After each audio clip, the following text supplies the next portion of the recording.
ഒന്ന് ബാത്റൂമിൽ പോകാൻ കഴിയുന്നില്ല എന്ന് പറയുന്ന പ്രശ്നങ്ങൾ അഡ്രസ്സ് ചെയ്യാൻ സാധിച്ചോ? സർക്കാരിന് സാധിച്ചോ? ഈ സംഘടനകൾക്ക് ആർക്കെങ്കിലും സാധിച്ചോ? എന്തിനാണ് ഈ AMMയ്ക്ക് ഉണ്ടാക്കിയത്? ഏതോ അതിന് മെമ്പർഷിപ്പ് എടുക്കാൻ 5 ലക്ഷമോ മറ്റോ വേണമെന്നാണ് ഞാൻ കേട്ടത്. ശരിയാണോ എന്ന് എനിക്കറിയില്ല. അത്തരം വലിയ പൈസ കൊടുത്ത് മെമ്പർഷിപ്പ് ഉണ്ടാക്കി സംഘടന എന്തിനു വേണ്ടിയാണ് ഇവർ ഈ സംഘടന ഉണ്ടാക്കിയത്? ഈ സംഘടനയൊക്കെ പിരിച്ചുവിടേണ്ട സമയം കഴിഞ്ഞിരിക്കുന്നു. കാരണം ഇത്രയും രൂക്ഷമായ പ്രശ്നങ്ങൾ ഈ മേഖലയുണ്ടായിട്ട് അതിനെയൊന്ന് അഭിസംബോധന ചെയ്യാൻ, അതിലൊന്ന് പരിഹരിക്കാൻ, ഇത് ഈ സുതാര്യമായി മേഖലയിലേക്ക് പോകാൻ ഒരു ഇടപെടൽ നടക്കാത്ത സംഘടന ആർക്ക് വേണ്ടിയിട്ടാണ്? ഈ WCC ഇതിനകത്ത് ഈ പോരാട്ടം നടത്തിയിട്ടില്ലെങ്കിൽ ഇപ്പോഴും വെളിച്ചത്ത് കൊണ്ടുവരാൻ സാധിക്കുമോ സ്മൃതി? ഇപ്പൊ പറയുന്നു കേരളത്തിൽ മാത്രമല്ലേ ഇത് നടത്തിയിട്ടുള്ളൂ, ഇങ്ങനെ ഒരു കമ്മീഷൻ വെച്ചത് കേരളത്തിലല്ലേ? അതാണ് സർക്കാർ ഏറ്റവും പ്രധാനപ്പെട്ട വാദം.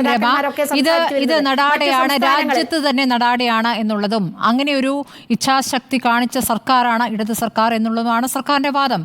ഈ ഹേമ കമ്മിറ്റി റിപ്പോർട്ടുണ്ടായി, ആ റിപ്പോർട്ടിന്മേൽ നടപടിയെടുത്തിട്ടില്ല, പുറത്തുവിടാൻ അല്പം ബുദ്ധിമുട്ടി. പക്ഷേ ഈ ഒരു കമ്മിറ്റി രൂപീകരിച്ചല്ലോ, അതാണ് സർക്കാർ ഏറ്റവും ശക്തമായി പറയുന്നൊരു വാദം. സർക്കാരിൻ്റെ ഇച്ഛാശക്തി കൊണ്ട് ഒരു കമ്മിറ്റി ഒരു സുപ്രഭാതത്തിൽ സിനിമാ മേഖലയിലുള്ള പ്രശ്നങ്ങൾ, സ്ത്രീകളൊക്കെ ഇതുപോലെ പ്രശ്നങ്ങൾ അനുഭവിക്കുന്നുണ്ട്, അതൊക്കെ ഒന്ന് പഠിക്കാം എന്നൊരു കമ്മിറ്റിയെ വെക്കാം എന്ന് വിചാരിച്ചതാണോ സർക്കാർ?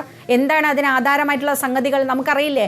2017 പ്രമുഖയായ നമ്മുടെ പ്രിയപ്പെട്ട നടിക്ക് നേരെയുണ്ടായ അതിക്രമം, അതിൻ്റെ ഭാഗമായിട്ട് സമൂഹത്തിൽ ഉയർന്നു വന്ന വലിയ തോതിലുള്ള പ്രതികരണങ്ങൾ, എല്ലാ വിഭാഗത്തിൻ്റെയും ഇടപെടൽ, അതിനുശേഷം രൂപം കൊണ്ട WCC സിനിമയിലെ സ്ത്രീകളുടെ അവരെയൊക്കെ നമ്മൾ വല്ലാതെ എന്താ പറയുക, എത്ര അഭിനന്ദിച്ചാലും മതിയാവില്ല സ്മൃതി WCCയെ. കാരണം അവർ തങ്ങളുടെ സ്വന്തം കരിയർ നഷ്ടപ്പെടുത്തി, സ്വന്തം ലൈഫ് നഷ്ടപ്പെടുത്തി. പല സ്ത്രീകൾക്കും ഇപ്പോഴും ജോലിയില്ലല്ലോ, പല സിനിമകളിലേക്കും വിളിക്കുന്നില്ലല്ലോ അവരെ. എത്ര കാലമായി മാറ്റി നിർത്തപ്പെട്ട്. അവർ പറയുകയാണ് അവർ ഇൻ്റർവ്യൂവിൽ, ഈ WCCയുമായി ബന്ധമുള്ള ചങ്ങാത്തമുണ്ട് എന്ന് പറഞ്ഞു കഴിഞ്ഞാൽ അവരെ പോലും വിളിക്കുന്നില്ല അത്തരം സംഘടനകൾ.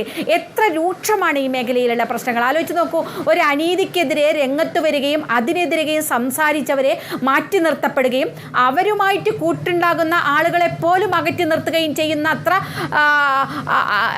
എന്താ അതിന് പറയാന്ന പോലെ എനിക്കറിയില്ല, അത്ര രൂക്ഷമല്ലേ ഈ മേഖലയിലെ ഈ പുരുഷന്മാരുടെ ഈ ആണുങ്ങളുടെയൊക്കെ ഒരു ധാർഷ്ട്യം, ആ ധിക്കാരം. അതിനകത്ത് ആണുങ്ങൾ മാത്രം പറഞ്ഞാൽ പോരാ, അതായത് അവരുടെ ഒരു ധിക്കാരം അത്രമാത്രമുണ്ടല്ലേ. അത്തരം ആളുകളെ ഒന്നും ഞങ്ങൾ വേണ്ട.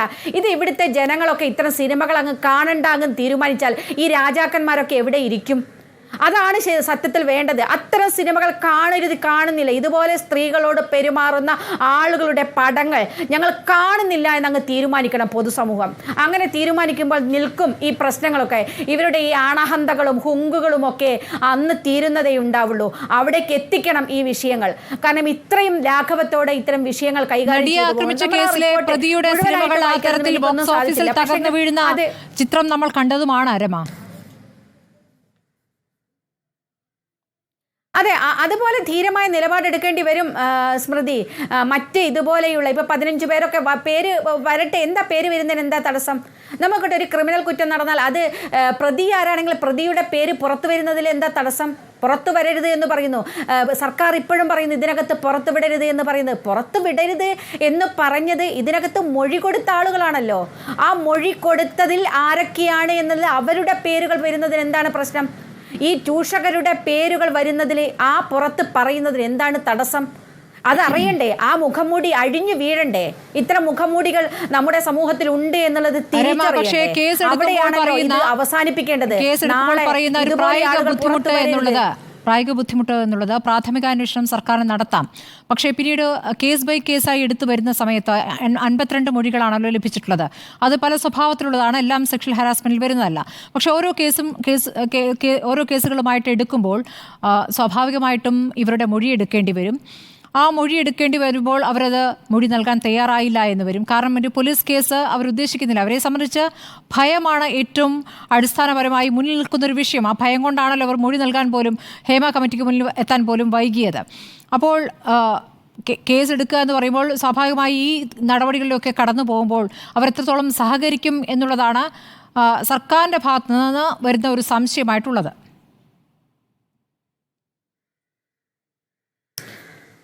അല്ല, അതൊരു പ്രശ്നം തന്നെയാണ് സ്മൃതി. കാരണം ഈ മൊഴി കൊടുത്ത ആളുകൾ, ഞാൻ വിചാരിക്കുന്നു അവരൊക്കെ ഇപ്പോൾ ഒരു വലിയ മെൻ്റൽ ട്രോമയിലൂടെ കടന്നു പോകുന്നുണ്ടാകും. കാരണം ഈ പേരുകളൊക്കെ പുറത്തു വരുമോ എന്നുള്ളൊരു ഭയം അവരെ ഇപ്പോഴും ഉണ്ടാകുമെന്ന് തന്നെയാണ് ഞാൻ വിചാരിക്കുന്നത്. നിങ്ങൾ നോക്കൂ, ഞാൻ വിചാരിക്കുന്നിടത്തോളം ഈ മൊഴി കൊടുത്ത ആളുകളൊക്കെ ആ മൊഴി കൊടുത്ത് അത് വായിച്ച് കേൾപ്പിച്ച് ഒപ്പിടണമല്ലോ. പിന്നെ അവർ പറഞ്ഞ കാര്യങ്ങൾ വീണ്ടും അവർ കേൾക്കുമ്പോൾ പോലും അവരനുഭവിച്ച ഒരു മാനസിക പ്രശ്നങ്ങൾ നമുക്ക് ഊഹിക്കാവുന്നതേ ഉള്ളൂ സ്മൃതി. അത്രമാത്രം ഭീകരമാണ് ചില സംഭവങ്ങൾ എന്നുള്ളതാണ് നമുക്ക് മനസ്സിലാകുന്നത്. അപ്പോൾ അവർ പോയിട്ട് നേരിട്ട് മൊഴി കൊടുക്കണം എന്ന് പറഞ്ഞാൽ അവർക്ക് പിന്നെ ജീവിക്കാൻ, അത്തരം ആളുകൾ ചിലപ്പോൾ ഈ സമൂഹത്തിൽ ഉണ്ടാവില്ല. അവർക്ക് ജീവിക്കാൻ കഴിയില്ല. അവർ ജീവിതം മുന്നോട്ട് കൊണ്ടുപോകാൻ വളരെയേറെ പ്രയാസമുണ്ടാകും.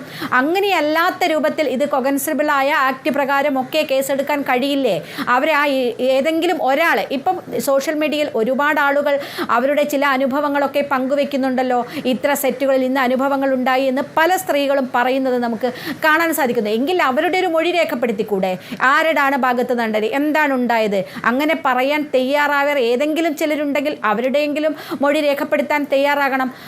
അല്ലെങ്കിൽ അങ്ങനെ മൊഴി കിട്ടിയിട്ടില്ലെങ്കിൽ പോലും ഇതിനകത്ത് സ്വയമേവ കേസെടുത്തുകൊണ്ട് ഈ ആളുകൾ, ഞാൻ പറയുന്നതാണ്, ഈ റിപ്പോർട്ടിൽ രേഖകളുണ്ട് എന്ന് പറയുന്നുണ്ടല്ലോ സ്മൃതി. അതാണല്ലോ ഇപ്പോൾ കോടതി ആവശ്യപ്പെട്ടത്. അതിനകത്ത് തെളിവുകൾ എന്ന് പറയുന്നത് വീഡിയോ ഇതുണ്ട്, അതുപോലെ വീഡിയോ ചാറ്റുകളുണ്ട്, മറ്റ് വാട്സപ്പ് ചാറ്റുകളുണ്ട്, മറ്റു മൊഴികളുണ്ട്. ഒക്കെ ആ രേഖകളിൽ 62 പേജുകൾ പുറത്തു വരാത്ത, വെളിച്ചം വരാത്ത ഇവരുടെ കൈവശമുള്ളതിൽ ഉണ്ടാകും. അതിനകത്ത് പറഞ്ഞ കുറേ കാര്യങ്ങളുണ്ടാകും. അത് വെച്ചിട്ട് കേസെടുക്കാൻ പറ്റില്ലേ? എന്തിനാണ് സർക്കാർ ഈ നിഷേധാത്മകമായ ഒരു സമീപനം ഇതിനകത്ത് എടുക്കുന്നത് എന്നുള്ള ചോദ്യം കൂടി പ്രസക്തമാണല്ലോ. അപ്പോൾ പരിശോധിക്കും എന്ന് തന്നെയാണ് ഞാനിപ്പോൾ അങ്ങനെ ചോദിക്കുന്നത്. സർക്കാർ വാദത്തെ ന്യായീകരിക്കില്ല. സർക്കാർ പറയുന്ന ഒരു വാദം എന്നുള്ളത്, ഇതിപ്പോൾ ഒരു ഉടച്ചു വാർക്കലാണ് ആലോചിക്കുന്നത്. ഇനി അങ്ങോട്ട് എങ്ങനെ ഈ മേഖലയെ നന്നാക്കാം എന്ന ആലോചനയിലേക്ക് കടക്കുന്നതാണ് ബുദ്ധി. കാരണം ഇതിപ്പോൾ ഈ സിനിമ കാലത്തിന് തുടക്കം മുതൽ, മലയാള സിനിമയുടെ തുടക്കം മുതലുള്ള പ്രവണതകളാണ്. മരിച്ചുപോയ ആളുകളും പ്രതിസ്ഥാനത്ത് നിൽക്കുന്നവരുണ്ട്. അപ്പോൾ ആ ബ്ലാക്ക് ആൻഡ് വൈറ്റ് കാലം തൊട്ടുള്ള ആരോപണങ്ങളും പ്രതികരണങ്ങളും ഒക്കെ മൊഴികളായി വന്നിട്ടുണ്ട്. അപ്പോൾ ഇപ്പോൾ ജീവിച്ചിരിക്കുന്നവർക്കെതിരെ മാത്രം നടപടിയെടുത്തുകൊണ്ടുള്ള ഒരു രൂപത്തിലേക്ക് എങ്ങനെ പോകും, ഇനി അങ്ങോട്ട് എന്ത് എന്ന് പരിശോധിക്കുന്നതല്ലേ നല്ലതെന്നാണ് സർക്കാർ നിലപാടിനെ ന്യായീകരിക്കുന്നവർ പറയുന്നത്.